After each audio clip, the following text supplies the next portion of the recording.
Tercer audio de La nube del no saber, anónimo inglés del siglo XIV.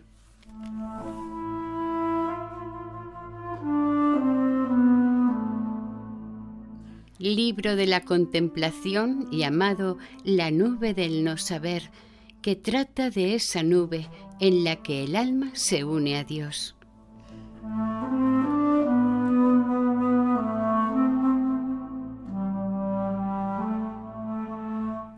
XII. Que en la contemplación queda destruido el pecado y se fomenta toda clase de bien. Así pues, para mantenerte firme y evitar las trampas, mantente en la senda en que estás. Deja que tu incesante deseo golpee en la nube del no saber que se interpone entre ti y tu Dios. Penetra en esa nube con el agudo dardo de tu amor. Rechaza el pensamiento de todo lo que sea inferior a Dios y no dejes esta obra por nada. La misma obra contemplativa del amor llegará a curarte de todas las raíces del pecado. Mantente en vigilia hasta bien entrada la noche, levántate antes de la aurora, disciplina tu cuerpo y si te es permitido, que no lo es, sácate los ojos, arráncate la lengua, tapa tus oídos y nariz y prescinde de tus miembros. Sí, castiga tu cuerpo con toda clase de disciplina y seguirás sin conseguir nada. El deseo y la tendencia hacia el pecado permanecerían en tu corazón. Todavía más, si lloraras en perpetuo llanto tus pecados y la pasión de Cristo y ponderaras incesantemente los goces del cielo, ¿crees que te haría algún bien? Mucho bien, no me cabe la menor duda. Estoy seguro de que aprovecharías y crecerías en la gracia, pero en comparación con el ciego impulso del amor, todo esto es muy poco. Pues la obra contemplativa del amor es la mejor parte y pertenece a María. Es totalmente completa en sí misma, mientras que todas las demás disciplinas y ejercicios son de poco valor sin ella. La obra del amor no solo cura las raíces del pecado, sino que fomenta la bondad práctica. Cuando es auténtica, verás que eres sensible a toda necesidad y que respondes con una generosidad desprovista de toda intención egoísta. Todo lo que trates de hacer sin este amor será ciertamente imperfecto, pues es seguro que se echará a perder por ulteriores motivos. La bondad auténtica se manifiesta en una manera habitual de obrar bien y de responder adecuadamente en cada situación según se presenta. Está movida siempre por el deseo de agradar a Dios. Solo Él es la fuente pura de todo bien, y si alguna persona se ve movida por algo distinto de Dios, aun cuando Dios sea el primero, entonces su virtud es imperfecta. Esto es evidente en el caso de dos virtudes en particular, la humildad y el amor fraterno. Quien adquiere estos hábitos y actitudes no necesita otros, pues en ellos poseerá todos los demás.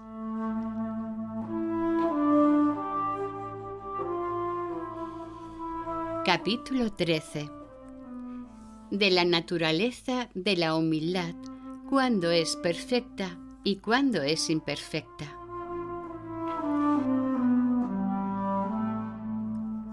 Consideramos, pues, la virtud de la humildad de forma que puedas entender por qué es perfecta cuando Dios solo es su fuente y por qué es imperfecta cuando surge de otra fuente, aun cuando Dios pudiera ser la principal.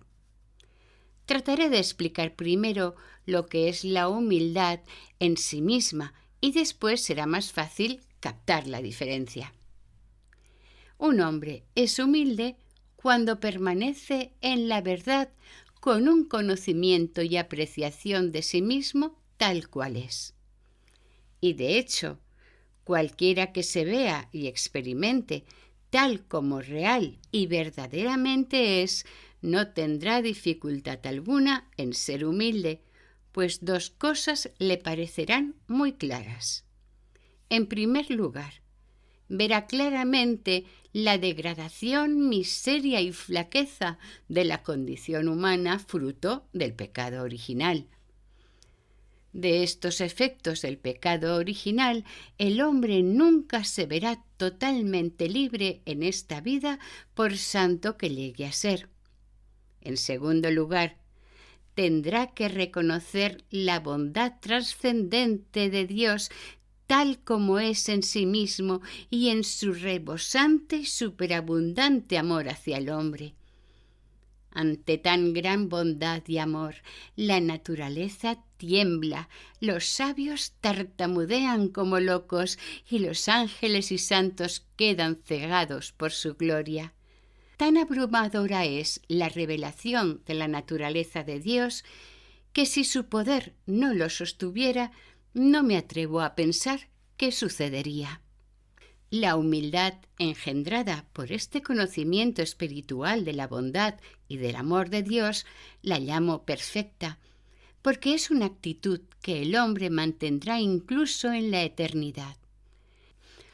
Pero la humildad que surge de una comprensión realista de la condición humana la considero imperfecta porque no sólo desaparecerá en la muerte juntamente con su causa, sino que en esta misma vida no siempre será operativa.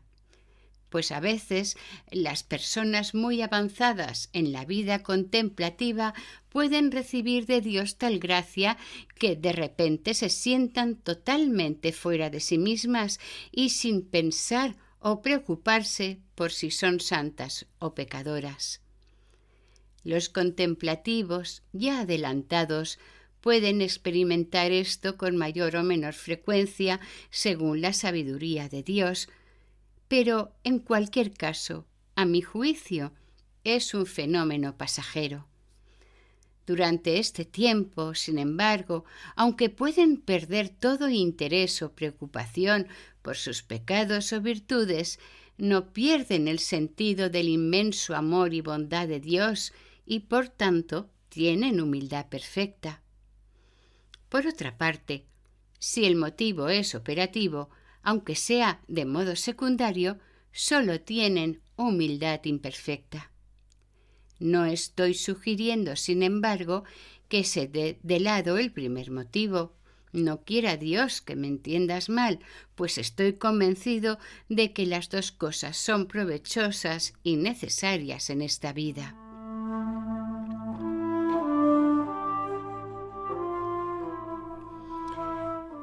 XIV.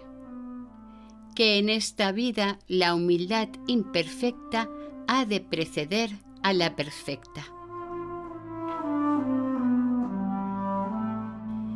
Si hablo de la humildad imperfecta, no lo hago porque dé poca importancia al verdadero autoconocimiento. Aunque se juntaran todos los ángeles y santos del cielo con todos los miembros de la Iglesia en la tierra, situados todos los grados de la santidad cristiana, y rogaran por mi crecimiento en la humildad, estoy cierto que no me aprovecharía tanto ni me llevaría tan rápido a la perfección de esta virtud como un poco de autoconocimiento. Ciertamente, es imposible llegar a la perfecta humildad sin él. Por tanto, no huyas del sudor y de la fatiga que supone el conseguir un verdadero autoconocimiento, pues estoy seguro de que cuando lo hayas adquirido llegarás muy pronto al conocimiento experiencial de la bondad y del amor de Dios. No un conocimiento completo, naturalmente, pues eso no es posible al hombre, ni siquiera tan completo al que poseerás en la alegría de la eternidad, pero sí un conocimiento tan completo como es posible al hombre en esta vida. Mi propósito al explicar los dos tipos de humildad no es ponerte en seguimiento de la perfecta con desprecio de la imperfecta. No, y confío en que nunca harás eso. Mi intención es simplemente ayudarte a apreciar la excelsa dignidad de la obra contemplativa del amor en comparación con cualquier otra posible con la ayuda de la gracia. Pues el amor secreto de un corazón puro que presiona sobre esa nube oscura del no saber que está entre ti y tu Dios de una manera oculta pero cierta, incluye en sí mismo la perfecta humildad, sin ayuda de ideas concretas o claras. Quería, además, que apreciaras la excelencia de la humildad perfecta, de forma que la mantuvieras ante tu corazón como un acicate a tu amor. Esto es importante para nosotros dos. Y finalmente, me he esforzado por explicar todo esto porque creo que un conocimiento pleno sobre la perfecta humildad por sí mismo te hará más humilde. Pues pienso a menudo que la ignorancia de los dos grados de humildad ocasiona una buena dosis de orgullo. Es muy posible que en un poco de gusto de lo que he llamado humildad imperfecta pudiera llevarte a creer que ya eres humilde a la perfección. Te engañarías a ti mismo y, lo que es más, habrías caído en el fétido cieno de la presunción. Esfuérzate, pues, por conseguir esta virtud en toda su perfección. Cuando una persona la experimenta, no pecará ni entonces ni durante mucho tiempo.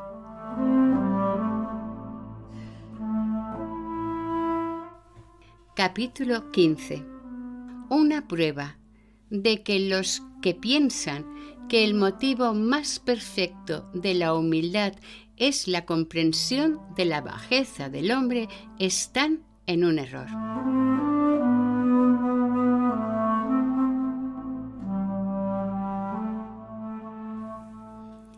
Créeme cuando te digo que existe la humildad perfecta y que con la gracia de Dios puedes ser tuya en esta vida.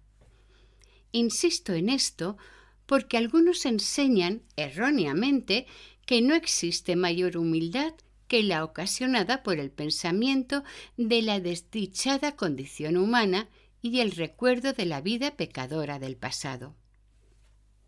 Concedo de grado que para los que están habituados al pecado, como yo mismo he estado, esto es muy cierto, y hasta que el orín del pecado mortal sea raído en el sacramento de la penitencia, nada es más necesario y valioso en la enseñanza de la humildad que el pensamiento de nuestro miserable estado y de nuestros pecados pasados. Pero esta actitud no es auténtica para quienes nunca han pecado gravemente con pleno conocimiento y consentimiento. Son como niños inocentes que solo han caído por fragilidad o ignorancia. Pero incluso estos inocentes, especialmente si están iniciados en el camino de la oración contemplativa, tienen motivos para ser humildes. También nosotros, después de haber satisfecho adecuadamente y de habernos arrepentido de nuestros pecados en la confesión y habiendo sido arrastrados por la gracia a la oración contemplativa, tenemos motivos para ser humildes. Algo que va mucho más lejos del motivo imperfecto que mencioné más arriba nos mantendrá humildes, pues la bondad y el amor de Dios es una razón tan por encima del propio conocimiento como la vida de Nuestra Señora está por encima de la vida del penitente más pecador en la Santa Iglesia, o como la vida de Cristo está por encima de cualquier otro ser humano, o la vida de un ángel que no puede experimentar la debilidad humana, está por encima de la vida del hombre más débil de la tierra. Si no hubiera otra razón para la humildad más que la pobreza de la condición humana, entonces me preguntaría por qué los que nunca han experimentado la corrupción del pecado habrían de ser humildes. Pues con toda seguridad, nuestro Señor Jesucristo, Nuestra Señora, los santos y los ángeles del cielo están para siempre libres del pecado y de sus efectos.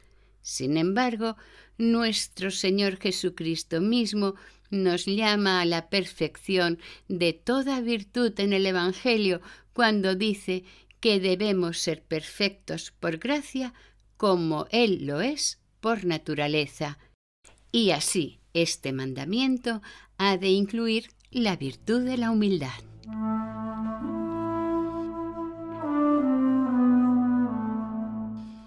Capítulo 16. Que un pecador verdaderamente convertido y llamado a la contemplación llega a la perfección del modo más rápido a través de la contemplación, que este es el camino más seguro para obtener de Dios el perdón del pecado.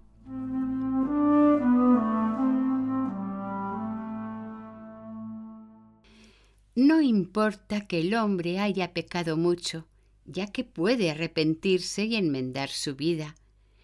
Y si siente que la gracia de Dios le arrastra a la vida contemplativa, habiendo seguido fielmente la dirección de su padre y consejero espiritual, que nadie se atreva a llamarle presuntuoso por querer alcanzar a Dios en la oscuridad de esa nube del no saber con el humilde deseo de su amor.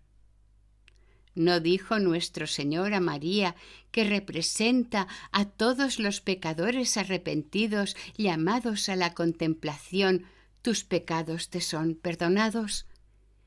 ¿Piensas que dijo esto solo porque ella se acordaba siempre de sus pecados pasados, o por la humildad que sentía a la vista de su miseria, o porque su dolor era grande? No, fue porque amó mucho. Graba bien esto, pues en ello puedes ver lo poderoso que es con la ayuda de Dios ese secreto amor contemplativo. Es más poderoso, te lo aseguro, que cualquier otra cosa. Pero al mismo tiempo, María estaba llena de remordimiento, lloró mucho sus pecados pasados y estaba profundamente humillada ante el pensamiento de su vileza. En el mismo sentido, nosotros que hemos sido tan miserables y habituales pecadores durante toda nuestra vida, deberíamos lamentar nuestro pasado y ser totalmente humildes al recordar nuestro infeliz estado. Pero, ¿cómo? Sin duda el camino de María es el mejor. Ciertamente nunca cesó de sentir un constante dolor por sus pecados y durante toda su vida los llevó como una gran carga secreta en su corazón. Sin embargo, la Escritura testifica que su más hondo dolor no fue tanto por sus malas obras como por su falta de amor. Sí, y por esto desfallecía con un ansia y tristeza transidas de dolor que le llevaban casi al trance de la muerte, pues aunque su amor era muy grande, a ella le parecía muy pequeño. No has de sorprenderte por esto. Es el estilo de todos los verdaderos amantes. Cuanto más aman, más desean amar. En su corazón conocía con absoluta certeza que era el más miserable de todos los pecadores.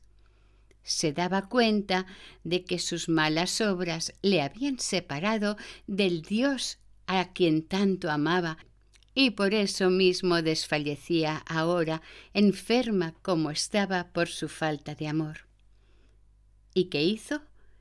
¿Piensas que entonces bajó desde las alturas de su gran deseo a lo hondo de su mala vida, buceando en ese fétido cieno y en el lodazal de sus pecados, examinándolos uno a uno en sus mínimos detalles, a fin de medir su dolor y sus lágrimas más eficazmente? No, ciertamente. ¿Por qué? Porque Dios mismo, en las profundidades de su espíritu, le enseñó con su gracia la inutilidad de esta actitud. Con las solas lágrimas podría haberse despertado más pronto a nuevos pecados que a un perdón seguro de su pasado.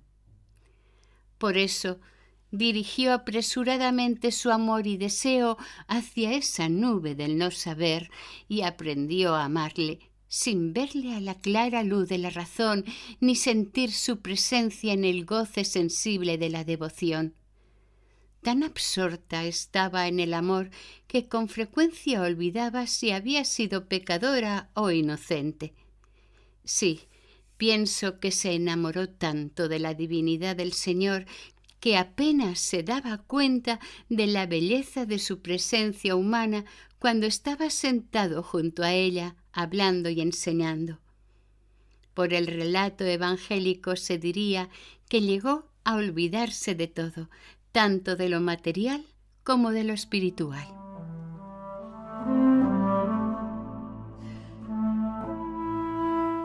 Capítulo 17.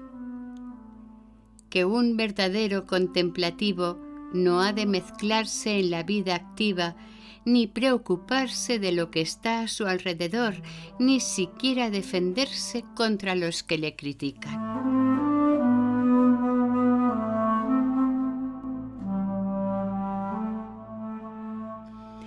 En el Evangelio de San Lucas leemos que nuestro Señor entró a casa de Marta y mientras ella se puso inmediatamente a prepararle la comida, su hermana María no hizo otra cosa que estar sentada a sus pies. Estaba tan embelesada escuchándole que no prestaba atención a lo que hacía Marta. Ciertamente, las tareas de Marta eran santas e importantes. Son, en efecto, las obras del primer grado de la vida activa. Pero María no les daba importancia, ni se daba cuenta tampoco del aspecto humano de nuestro Señor, de la belleza de su cuerpo mortal o de la dulzura de su voz y conversación humanas, si bien ésta podría haber sido una obra más santa y mejor. Representa el segundo grado de la vida activa y el primero de la vida contemplativa. Pero se olvidó de todo esto y estaba totalmente absorta en la altísima sabiduría de Dios oculta en la oscuridad de su humanidad. María se volvió a Jesús con todo el amor de su corazón, inmóvil ante lo que veía u oía hablar y hacer en torno a ella. Se sentó en perfecta calma, con el amor gozoso y secreto de su corazón disparado hacia esa nube del no saber entre ella y su Dios. Pues como he dicho antes, nunca hubo ni habrá criatura tan pura o tan profundamente inmersa en la amorosa contemplación de Dios que no se acerque a él en esta vida a través de esta suave y maravillosa nube del no saber. Y fue esta misma nube donde María dirigió el oculto anhelo de su amante corazón. ¿Por qué? Porque es la parte mejor y más santa de la vida contemplativa que es posible al hombre, y no la hubiera cambiado por nada de esta tierra. Aun cuando Marta se quejara a Jesús regañándole por no ordenarle que se levantase y le ayudase en la tarea, María permanecía allí muy quieta e imperturbable, sin mostrar el más mínimo resentimiento contra Marta por su regaño. Pero esto en realidad no ha de sorprendernos, pues estaba totalmente absorta en otra actividad, totalmente desconocida para María, y no tenía tiempo de comunicárselo a su hermana o de defenderse. ¿No ves, amigo mío, que todo este incidente relativo a Jesús y a las dos hermanas era una lección para las personas activas y contemplativas de la Iglesia de todos los tiempos? María representa la vida contemplativa y todos los contemplativos deberían modelar sus vidas en la suya. Marta representa la vida activa y todas las personas activas deberían tomarla como su guía. 18. Hasta el presente, las personas activas critican a las contemplativas por ignorancia, lo mismo que Marta criticó a María.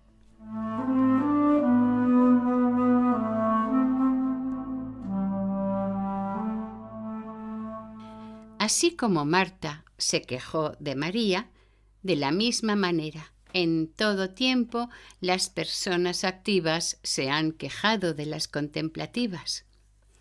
Sucede con mucha frecuencia que la gracia de la contemplación surge en personas de todo estado y condición de vida, tanto religiosos como seglares.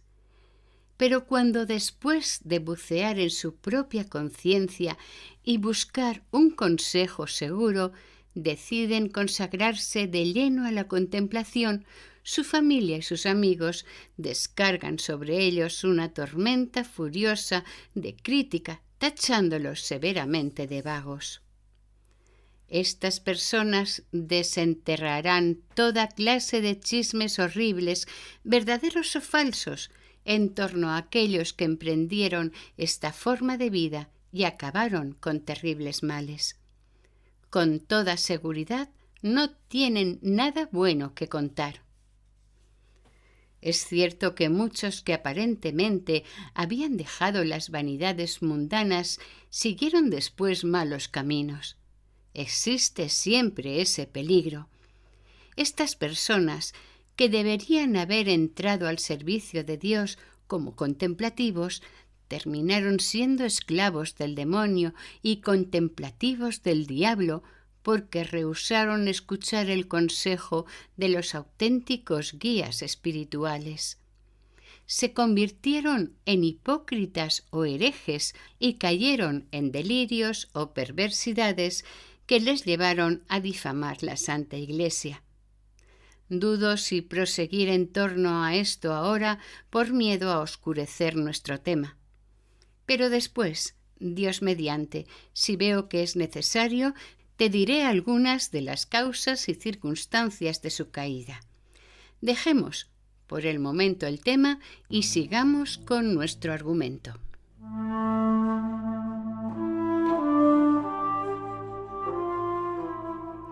XIX. Breve defensa del autor en que enseña que los contemplativos han de excusar a las personas activas que se quejan de ellos. Quizá pienses que he insultado a Marta, uno de los amigos especiales de Dios, comparándola con las personas mundanas que critican a los contemplativos o por haberlos comparado con ella. En realidad, no quería ofender a ninguno de ellos. No permita Dios que yo diga algo en este libro que condene a alguno de los amigos de Dios en cualquier grado de santidad en que se encuentre, ni a uno solo de sus santos. Pues creo en verdad que debemos excusar a Marta por quejarse teniendo en cuenta el tiempo y las circunstancias del incidente. No se daba cuenta entonces de lo que María estaba haciendo. Tampoco ha de sorprender, pues dudo que hubiera oído hablar alguna vez de la posibilidad de tal perfección. Además, fue cortés y breve en su queja, y por eso creo que debe quedar completamente excusada. Pienso igualmente que los críticos con mentalidad mundana que encuentran faltas a los contemplativos han de ser también perdonados en atención a su ignorancia, aun cuando a veces son también desconsiderados. Así como Marta era ignorante de lo que decía cuando protestaba ante el Señor, de la misma manera estas personas entienden poco o nada sobre la vida contemplativa. Las exaspera el ardor de los jóvenes que buscan a Dios. No pueden comprender cómo estos jóvenes pueden abandonar su carrera y oportunidades y aprestarse con sencillez y sinceridad de corazón a ser amigos de Dios. Estoy seguro de que si algo de esto tuviera sentido para ellos, no se comportarían como lo hacen. Y por lo mismo, creo que debemos excusarlos. Solo han experimentado una forma de vida, la suya propia, y no pueden imaginar otra.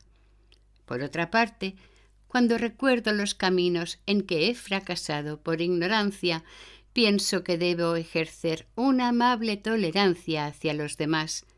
De lo contrario, no los trataría como yo quiero que me traten.